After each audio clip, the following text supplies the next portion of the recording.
On blast. And we are live. This is the Wrap It Up on Blast Raps post-game show. As always, my name is Sheldon Alexander, and this episode of Wrap It Up is brought to you by Clean Cuts Barbershop, 2013 Danforth Avenue in the East End of Toronto. Clean Cuts, the multicultural barbers that will always keep you fresh for any and all occasions. So go see Skip and the crew. As a wise man once said, tell them that I sent you. Check them out on Instagram at Clean Cuts Toronto or give them a call 416-917-4833 to book your appointments now. Raptors fans, how we doing on this Sunday night as the Raptors West Coast trip continues? Means the Wrap It Up West Coast tour continues as well, as we are up late night discussing another Toronto Raptors win as they improved to 3-1 on this West Coast road trip after 118-113 victory. Again, my name is Sheldon Alexander. Thank you guys for tuning in as you do live on Twitter at Shell Alexander for this, the only live and interactive Toronto Raptors post-game show there is. Same thing goes for Instagram at Sheldon Alexander. We take your comments and questions as mentioned, and of course, we got you covered.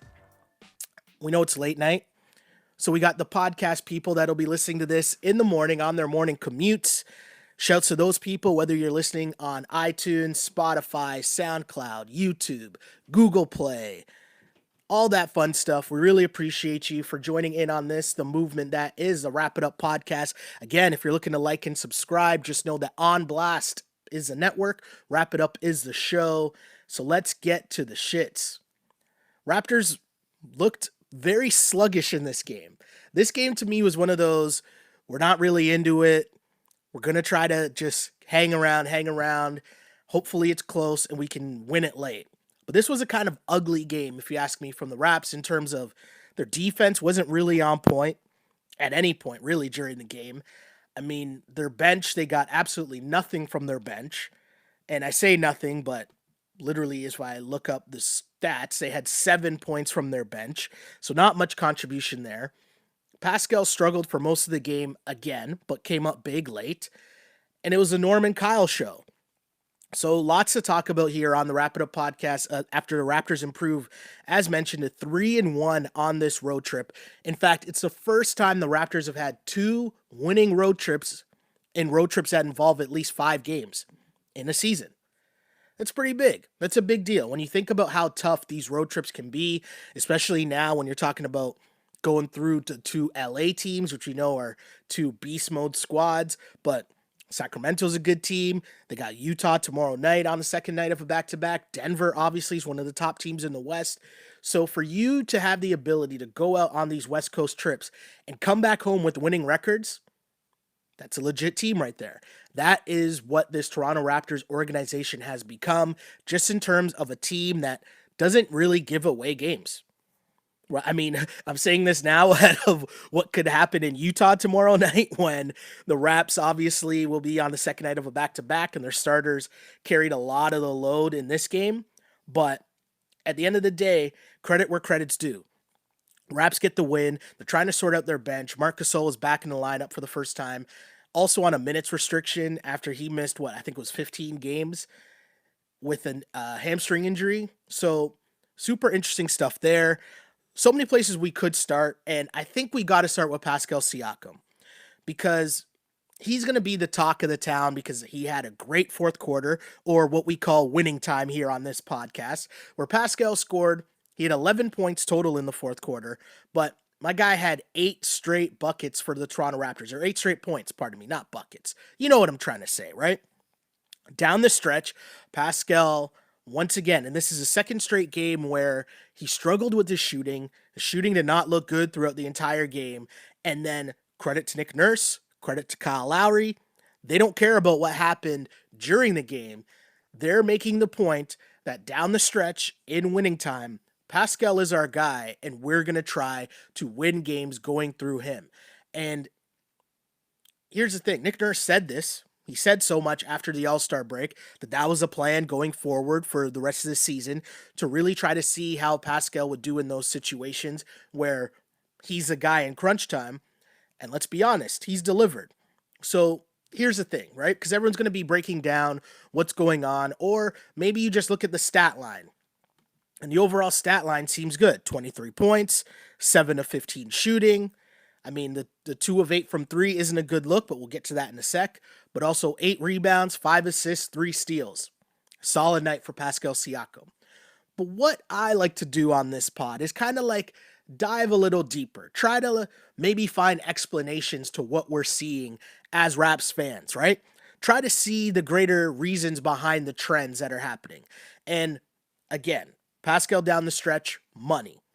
Pascal in the beginning of the game, not so much. And again, I keep saying this over and over again. You might see the tweets on Twitter. It's shot selection. And the huge difference to me between Pascal in the fourth quarter in winning time and Pascal during the game, you just got to think about it and break down the shot selection. So in crunch time, obviously the Raptors are running design sets for Pascal Siakam. Obviously they're running pick and rolls to try to get him more favorable matchups in crunch time. But also the perfect example of coming out of that timeout, they let him come downhill from about the other side of half court. He gets a full head of steam, goes through, uses the pick, scores with his left hand. That's a design set play by the Toronto Raptors. So what does that tell you? They're putting him in positions to succeed in which he's getting favorable matchups or getting the ball where he's in a place that he likes on the court, right? Where he can cook, a favorable position where he likes to get buckets. Now, so you might be asking, what's the problem with the rest of the game? Why is he struggling during the rest of the game? And to me, it comes down to, again, shot selection. I think I say this all the time. In this modern NBA where everybody shoots threes now, we kind of forget that there's a difference between being a good three-point shooter and being able to shoot threes. Do you know what I mean? So like Brook Lopez can shoot threes now. That doesn't mean that he's a good three-point shooter. And sometimes the numbers are lying, right? Because the numbers aren't really, unless you're going into the real stat nerd numbers to shoot, to break down contested threes as opposed to wide open threes. But we're just looking at, your normal shooting percentages. And what happens with Pascal a lot is he's found this new tool, right? Like in 3 years, or in 2 years really, he's developed and turned into like a three-point shooter. He can shoot threes. So what ends up happening now against certain teams is they sag off him. And every time someone sags off him, he takes that three-point shot. Now, I get it. You can shoot threes, but it doesn't mean that you have to take that shot every time. And I think that that's where he's getting himself into trouble because in this game, he started out 1 of 7 from 3. And it's the same thing where you're kind of open. They're sagged off of you, but do you have to take that shot? No.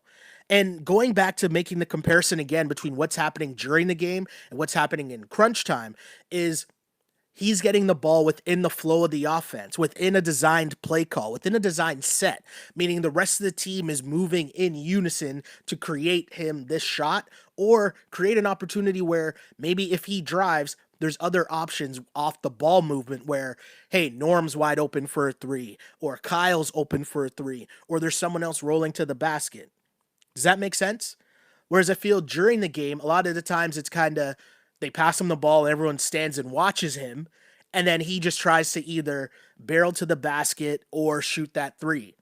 It's not within the flow of the offense. It's not within anyone else's plays. They're just kind of tossing him the ball, and it's ISO, but he's not really that mid-range, and I hate to keep using the example of Kawhi or even LeBron or whatever, but that's still not Pascal's game where you're just going to dump it to him and he's going to create a play.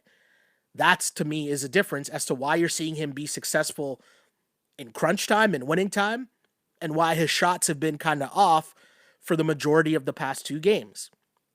It's all situation. Nick Nurse drawing up plays, them setting picks to where he's getting the favorable matchup. And I say this a lot because I want everyone to know too, this isn't about picking on Pascal. This is a process. I remind you guys all the time about the story Pascal told in the interview. I think it was with Michael Grange, where he said 2 years ago, Kyle Lowry had to beg Dwayne Casey to let him dribble. So I'm the one that's here to remind you guys that this is a process. I know that he got the max money deal. I know that he's, the number 1 option and supposed to replace Kawhi's buckets and all that stuff. But I'm here to remind you guys this is a process and it's a learning experience. So he knows in his mind, okay, I'm gonna try to get to 25, but when things aren't going well early on, or if someone else has it going early, sometimes he just settles into, I'm gonna shoot this shot just cause. Not because it's a good shot, not because it was in the flow of the offense, but just cause. And that's kind of where he's got to figure things out a little bit more and let the game come to him, which I can't even believe I'm about to say this, but letting the game come to him is exactly where your man's Norman Powell continues to live.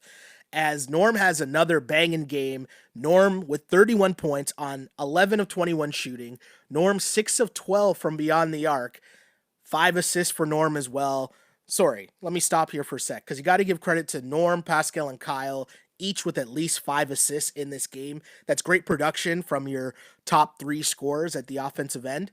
But when you look at what Norman Powell is doing, he continues to score in an assortment of ways, whether it's going to the basket, whether it's off the dribble, whether it's mid-range, whether it's and going to the basket and finishing with both hands, which is tough to do. But Norm, you can tell as well when he's driving to the basket and he knows he has to throw it down, and he did in this game with a couple huge dunks by Norman Powell, but he's just in such a flow and such a rhythm right now that even when he does take the odd quote unquote bad shot, you don't mind it because he's feeling it. And we were talking about it the other day at work. I was asking one of my boys, C Brown, who is we've had a long discussion with a long history of debating back and forth with Norman Powell. But the crux of our conversation was, are we at a point where we're just expecting Norm to put in work every night now? Like, is that the universe in which we live in as watching the Toronto Raptors, that we just expect Norman Powell to get busy and put up like 20 to 25 every night? And I think I'm there. Like, I'm going to be stunned if Norm puts up 10 points in a game. It just doesn't make sense with everything that we've seen so far, because my guy just continues to get busy. And the Raptors needed it in this game. You're talking about a game where they got nothing from their bench. And Terrence Davis continues to struggle. He was missing shots. He had a couple bad turnovers. Just not a good game from Terrence Davis. He lost his minutes in the second half to Matt Thomas, who also didn't really give the Raps much. I mean, he missed a couple threes. Marc Gasol, we know he's working his way back in, but he didn't really have it offensively either. McCaw's McCaw, which I'm not going to discuss Patrick McCaw or debate Patrick McCaw every single night with Raptors fans, but I'm not expecting buckets from McCaw, so he only had 3 points. Rondae only saw 6 minutes in this game, and nothing from Boucher, no minutes at all. So tough night for the Raptors bench. So with that said, the scoring needed to come from your starters. And when you break it down, all 5 of your starters in double digits. You have Pascal at 23, OG with a very solid game, 12 points. And I think OG did a really good job late. There was a great play, OG taking a dime and dunking it with 2 hands strong in the paint. And I've been saying, we know the defense that OG gives, but if he continuously is in that 12 to 15 point range, that's kind of where I see OG. And you got to be happy with that. If you're getting that 12 to 15 points from OG and he's playing his OG style defense, you take that. 4 of 7 from the floor, 2 of 3 from 3. Solid game there. Serge Ibaka, we know he continues to cook in the paint. 15 points, 10 rebounds for Serge. Also add in 5 assists. And I mentioned Norman Powell's 31, but Kyle Lowry was right behind him. Kyle Lowry finished this game with 30 points. And I got to give Kyle Lowry a lot of love because he continues to do what Kawhi did so much last year. And what I mean by that is picking and choosing his spots. He's pacing out the game to the point where, okay, the lead is getting a little too much for Sacto. Kyle comes down, hits a big-time 3. Okay, the lead's getting a little too much again. Kyle's going to barrel to the basket and try to get to the free throw line to get some points on the board. Oh, the Raptors offense stalled for 3 minutes, which I want to say happened at 3 different instances in this game where the Raptors offense just had nothing going. And Kyle Lowry again just found a way to make plays and stop those runs. Keep the Raptors in, take the counter punches from the Kings, and just buy time to where, again, the game was close, and he handed the ball over to Pascal and said, bring us home.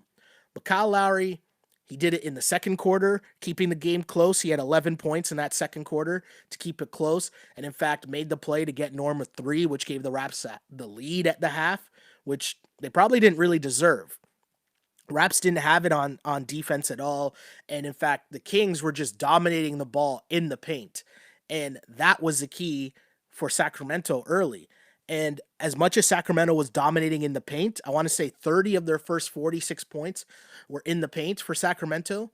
But as much as they were dominating the paint, the Raptors' three-point shooting was on fire. They finished just under 40% at 39.6% from three in this game.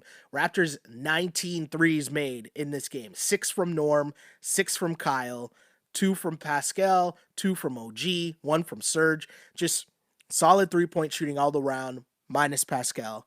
But at the end of the day, Kyle Lowry doing the job again. And I mentioned what he did in the second quarter, but Kyle Lowry down the stretch as well. It was him and Norm really just getting it done and keeping the Raps in this ball game, because the flip side, if we look at things from the Kings' perspective, their starters really screwed up the game for them. When they went to their bench was able to match the energy and the pace and the tempo that the Raptors were playing with. And so in both the first and second half, Sacramento really made a run with their bench. And you're talking guys like Rashad Holmes, Kent Bazemore, Buddy Hield, who comes off the bench for them now. And of course, your man's Kojo. Corey Joseph was a great steadying force for that Kings bench and really gave them that extra boost that they needed. Because with the starters, they weren't keeping up with the Raptors' pace of play at all. Because we know how the Raptors love to push the ball up and down the floor, get tempo going. And the Kings bench did a really good job keeping that balance for their team. But then in the second half, same thing happens, right? Bazemore gets a huge dunk that I think capped a 14-4 run for the Kings. De'Aaron Fox hit a floater. Kings are up 3. Raps call timeout. And out of that timeout, Raptors down. What happens? Kyle Lowry hits a 3, then gets a tough layup to go, then drives and gets another tough layup, 7 straight points for Kyle out of a timeout. And that's before my guy just steps up and says, okay, he has a sense of the moment where he goes for what I call the kill shot, or I guess what Freddie likes to call the FU threes. Kyle then stepped up and hits a big 3, and he was just in a zone at that point. Kyle and Norm had 15 of the first 16 points by the Raptors in that fourth quarter. And when you're getting production like that from your main guys, again, you're buying time for somebody else, anybody else, to just help you. And in this case, it was Pascal, right? Kyle Lowry and Norman Powell scored 21 of the Raptors' first 24 points in the fourth quarter. And again, keeping the game close, buying time. And if not for De'Aaron Fox, the Kings would have been blown out of this game. But De'Aaron Fox put the team on his back, and he was trading threes with Kyle and Fred, keeping the game really close, had everything going. I mean, at one point with the Kings down 3, the Raps do a good job defensively, and Fox just took it right to the cup, got an and one layup to tie the game. And then that's when, again, out of the timeout, Pascal just took over. The Raps just figured out how to win. And I know it's the Kings. You're not really talking about a playoff team, but you're still talking about a team that came in winners of 7 of their last 9 since the All-Star break. They're battling to get into the playoffs. They're trying to figure things out, right? So it's an up-and-coming team. So I'm not going to overreact and read way too much and think, yep, the Raptors have figured things out. Pascal, in crunch time, he's the man. He's figured things out. Because it's still the Kings, right? So you take the win, a win you might not have really deserved, but you still take it because it's a tough road win, and accept the fact that, hey, Pascal did what he needed to do late down the stretch, and from the Kings, they'll probably end up kicking themselves. I mean, what they did late was puzzling to me. Like that play where they're down 3, there's 14 seconds left, Buddy Hield's on the bench for whatever reason. I don't know what Luke Walton's doing, but Bielitsa takes a very Carlton Banks-esque type 3 with like mad time left on the clock. Like it just made no sense. Kings lose, but it's a reminder that they're still the Kings, right?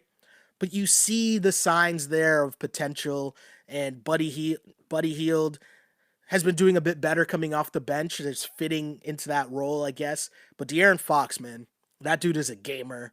that guy, that guy's going to be good. Once he figures it out, or maybe, the stench of this modern Sacramento Kings that just can't seem to get anything right. I don't know, but they got a weird team. There's some pieces there. There's some things that make sense, and then yeah, the way they threw that away at the end, very interesting. But on the flip side, who cares if you're the Raps? Big win for them. They'll take it, and you gut out a win. This is what good regular season teams do, right? They win games that they might not deserve to, right? Games that they were down a lot in, and their star players, namely Kyle Lowry, Norman Powell, hold down the fort, continue to make it a close game, and Pascal close it out late. So again, Raptors win 118 to 113 to improve to 45-18 this season. Great win for the Toronto Raptors. And the big lessons that I'll continue to bring up, or questions that I want to ask you guys as we head into our Ask on Blast segment, is what do you do with Fred when he comes back? So Marc Gasol's back. They started Marc Gasol coming off the bench in this game, and he's on a minutes restriction. But down the stretch, this might be a very interesting discussion. Serge obviously has played really well, but does he go back to the bench, and do you still start Marc Gasol? But also, maybe a more important question is, does Fred come back and get his starting spot, and does Norm move back to the bench? It's interesting. I think, personally, Serge has played really well, but Serge is about energy and getting Serge is about energy and owning that middle. And I think that what Serge does at any point in the game, coming off the bench, it just means so much more. To start the game, the things that Marc Gasol does might help Pascal get off to better starts, right? Getting Pascal some easier buckets from Marc Gasol and Kyle Lowry might get Pascal, not starting the game 1 of 7 from 3 or settling for the 3.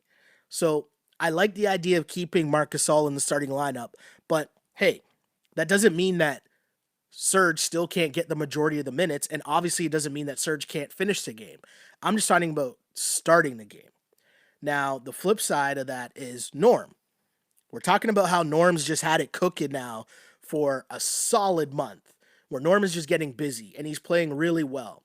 Fred VanVleet also has played pretty well this season, but I'd argue that the Raptors' better lineup in terms of starting the game is with Norman Powell starting, and you have Fred coming off the bench, because Fred being able to lead that second unit, you won't have games like this where you're getting absolutely nothing from your bench.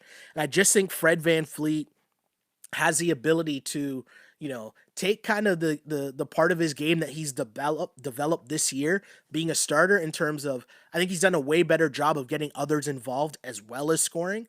If you take that Freddie and put him on the bench unit, and now you're talking Freddie and Serge coming off your bench, maybe with Terrence Davis or Rondé, you figure that out.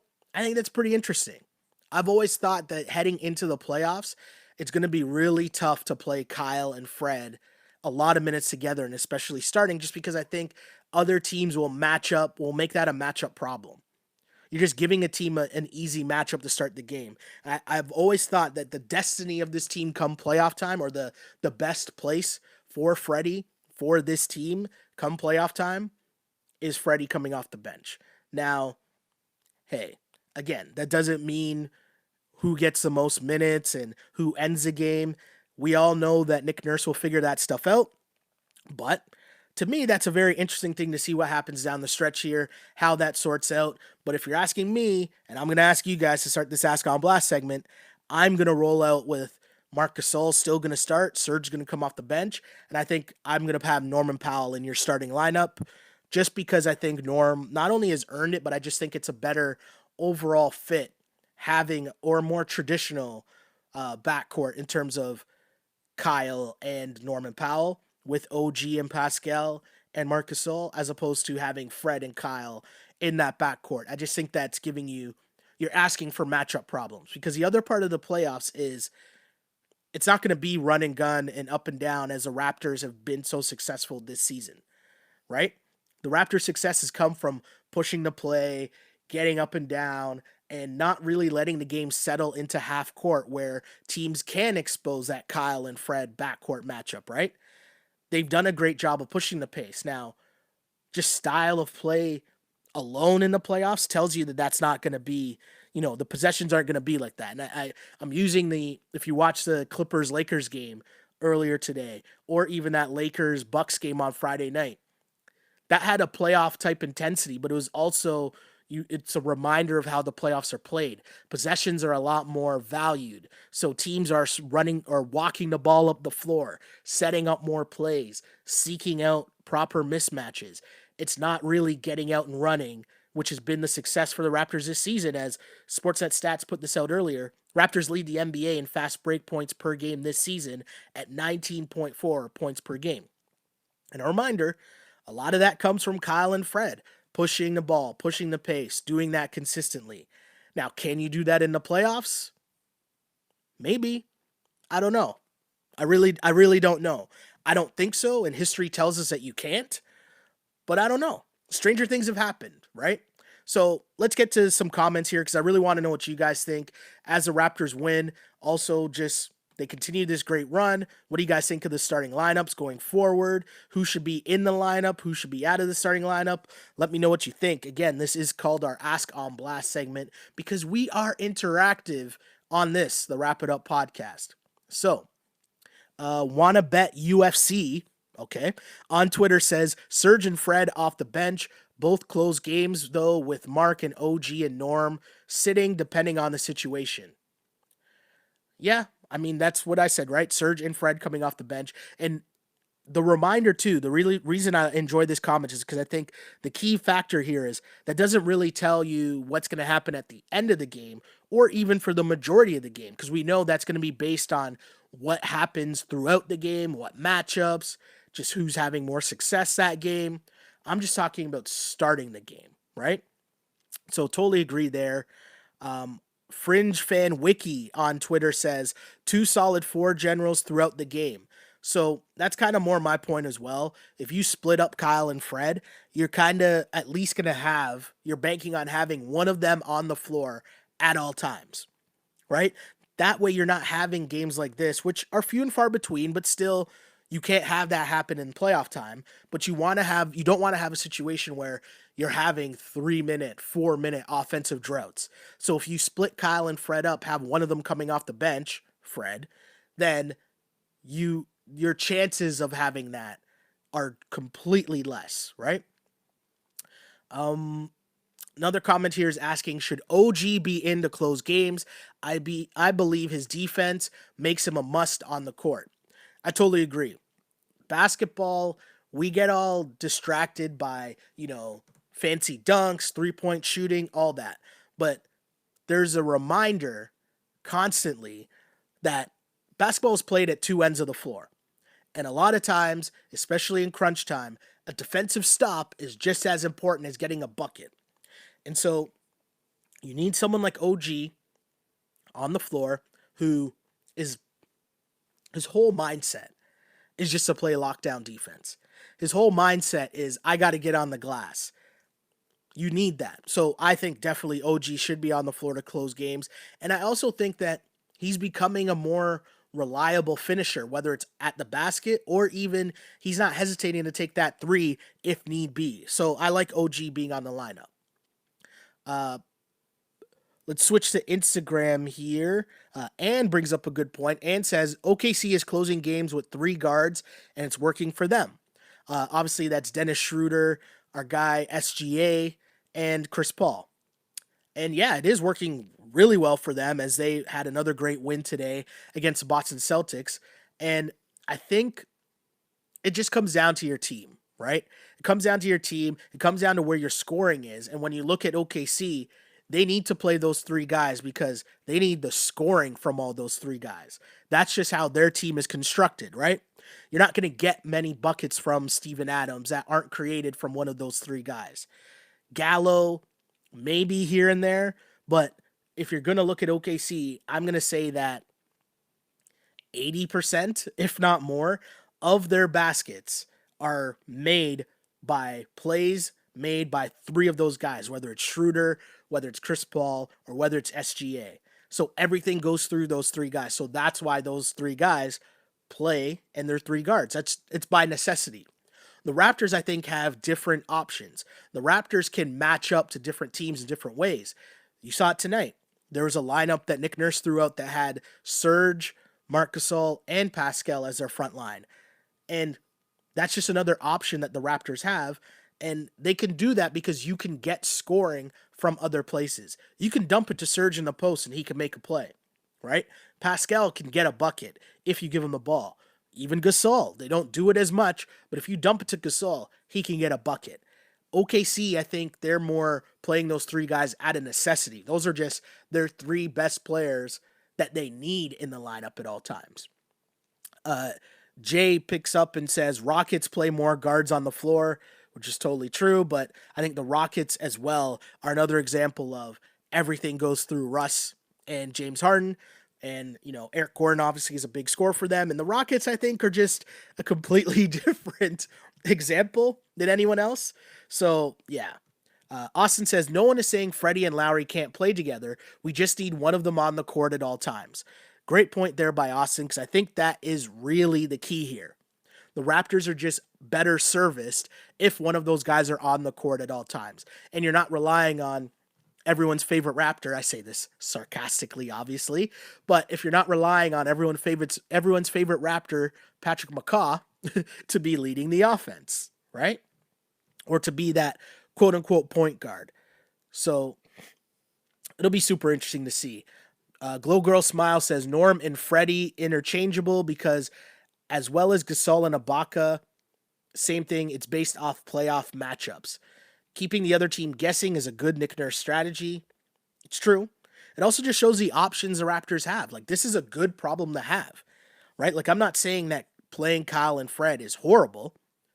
It's just now it's time, as you're seeing the glow up of Norm continue and you're seeing the consistency of Norm and the half court sets, the Raptors will be better served, I think, with Norm in the starting lineup, just because in the half court set, he has a better ability to be able to get a bucket, I think, than Freddie and Kyle in the backcourt.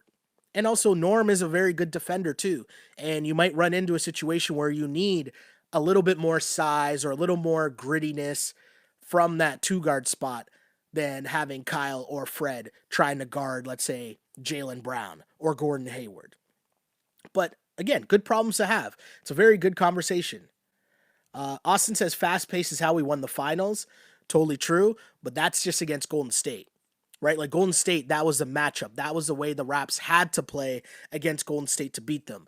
I think the Raps probably wanted to play that way against the Bucks, but I don't really know if you do want to play that way against the Bucks, right? Like that's kind of how the Bucks want to play this year, and I'm talking minus Kawhi, right? So it just depends. It's all matchup based, but I just think traditionally the playoffs ends up being slowed down pace, and even the Bucks want to get up and down and run, but in that game Friday night against the Lakers, it was slowed down and it had a very playoff feel to it, and it wasn't the same Bucks team running up and down and shooting threes and Giannis just going downhill every single time.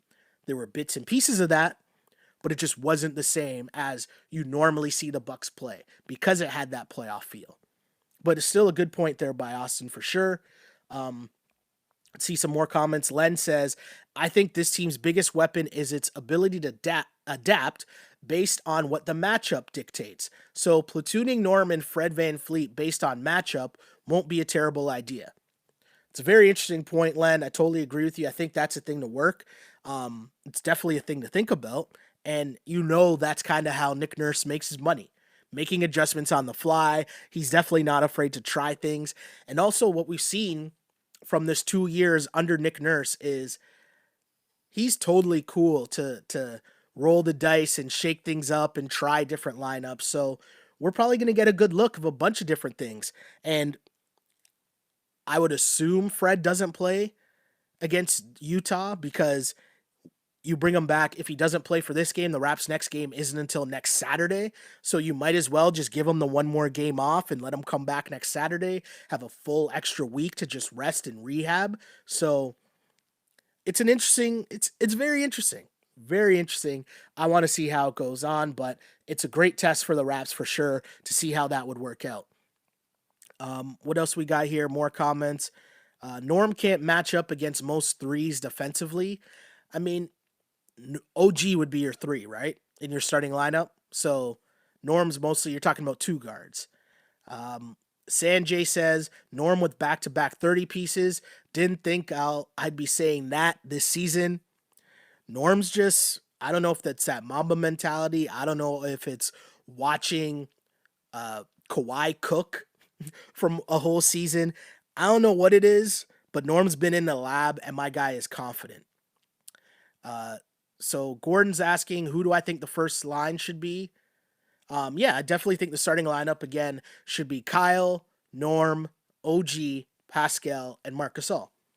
That's what I think. You have Freddie coming off the bench. And to back up Boston's point, I think the biggest reason is just because you want Kyle and Fred, one of them, to be on the floor at all times.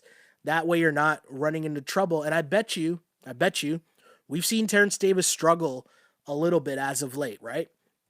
And I bet you that having one of Kyle or Fred on the court with him instead of Patrick McCaw would definitely help Terrence Davis's game a lot more.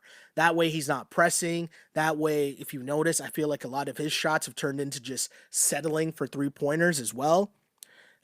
I just think everything will be better served with both of those guys available and on the floor at all times.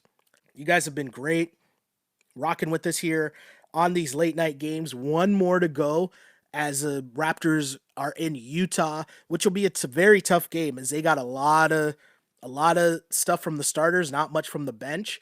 And you got to also remember the last time the Raptors played Utah, they ran them out of the gym in Toronto. So I would think that Utah might be remembering that game and might want to come out with a better effort.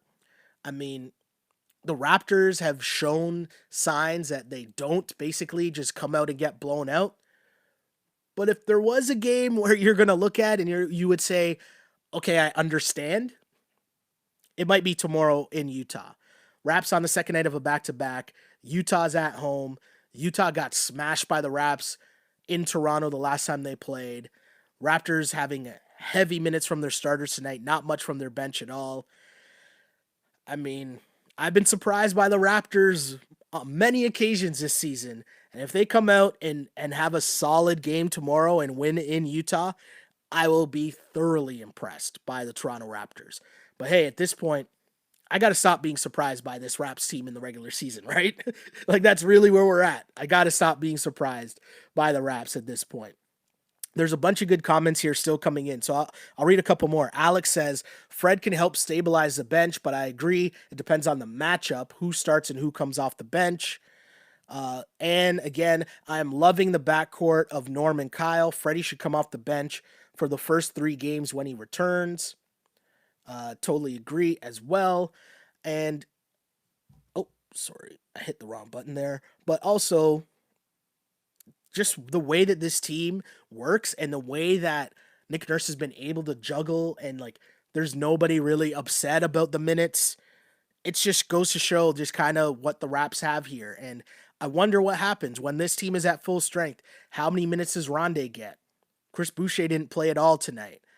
Terrence Davis, Matt Thomas, what happens there when Freddie comes back? A lot of interesting things down the stretch for the Toronto Raptors, and I also believe that you want to give Kyle a bit of a rest at some point, because Kyle has been playing really, really well this season, but carrying a huge load for this Toronto Raptors team. 30 points for Kyle tonight, 10 of 15 shooting, 6 of 10.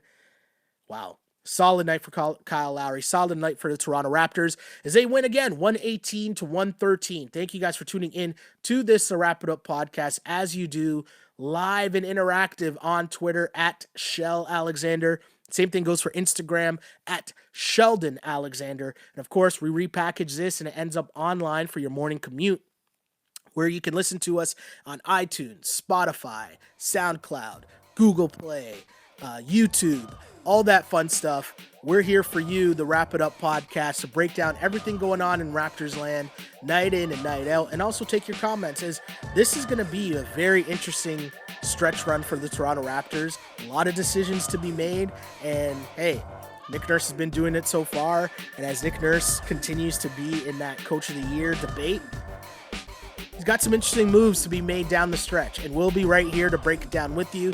And of course, continue to comment on wherever this podcast is posted, because the conversation continues. We got a good, solid base of people that interact with the pod, so the conversation continues whether we're on the air or not. Just wherever you see the podcast, even in my Twitter feed, the comment section is on fire, especially on that YouTube, the YouTube comments.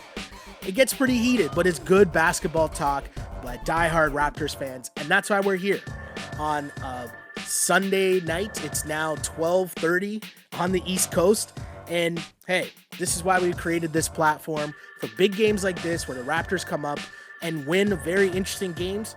Kind of want to debrief. So here we are, tried to do that for you, and hopefully you enjoyed it. Because again, my name is Sheldon Alexander, and as always, I used to pray for times like this to rhyme like this. This is the Wrap It Up on Blast Raps postgame show, as always, unpolished and unapologetic. Until next time, which is very soon, quick turnaround, tomorrow in Utah. See ya. On blast.